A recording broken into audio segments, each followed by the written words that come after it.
Hey everybody, I just want to bring you the next Be the Church video series today, looking at a section of scripture about Joseph's life. If you remember 2 Sundays ago, and you can get those online if you weren't there, the message that we preached on the life of Joseph.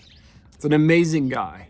Here's a man that lived faithfully with integrity, even as a teenage boy, throughout his life, completely trusting God, being who he was, and living consistently who he was throughout every circumstance of his life. Even when everything in his life seemed to be going downhill, he continued to have faith in God, and God blessed him in each situation, even as he served as a slave for 2.5 to 3 years and then was imprisoned for 10, 11 years of his life.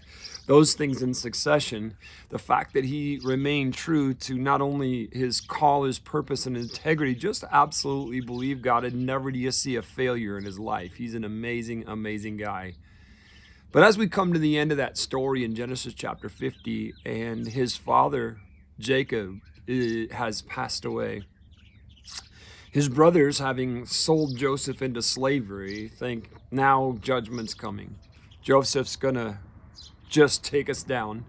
And they deserved it for what they did to him in their own minds, and in the human intellect, we would think, hey, we're going to get what we got coming to us. And so in Genesis chapter 50, Joseph makes this incredible statement that you have heard, but important for us today as we look in the scriptures. His brothers then came to him, and they're talking about after their father passed away, threw themselves down before him. "We are your slaves," they said. But Joseph said to them, "Don't be afraid. Am I in the place of God? You intended to harm me, but God intended it for good, to accomplish what is now being done, the saving of many lives." That's all I want to read to you, because that incredible person that Joseph was never ever changed. Didn't matter who was around. So now that dad was gone and dad was no longer watching the situation, Joseph didn't change. So my question to you is, are you different when there are different people watching you?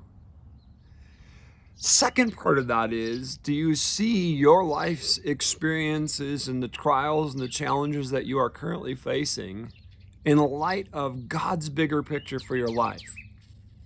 Do you allow the current circumstances that you're dealing with to somehow dictate your response of who you are, how you live, and how you trust God? See, Joseph trusted God no matter what the moment looked like, because he had a trust in God for the bigger picture. So today I want you to know God has a bigger picture for your life. He does. And he is always working at it. But it is our responsibility and our call to receive that challenge, to continue to pursue him through what may look like it has no place in your life or God's bigger picture. It does. God's always at work. Keep your eyes on him, and let's be the church. Thank you so much for checking out today's Be the Church devotional. No matter where you are, we hope you'll be inspired and know that you are a part of the CFF family. If you enjoy the ministry of our church, you can help us get messages like this out by sharing these videos with your friends and family. You can also help us financially by visiting our website, cfftucson.com, and click on Give, or by visiting our CFF app.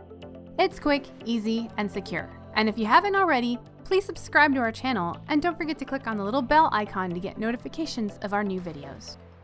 Now go and be the church.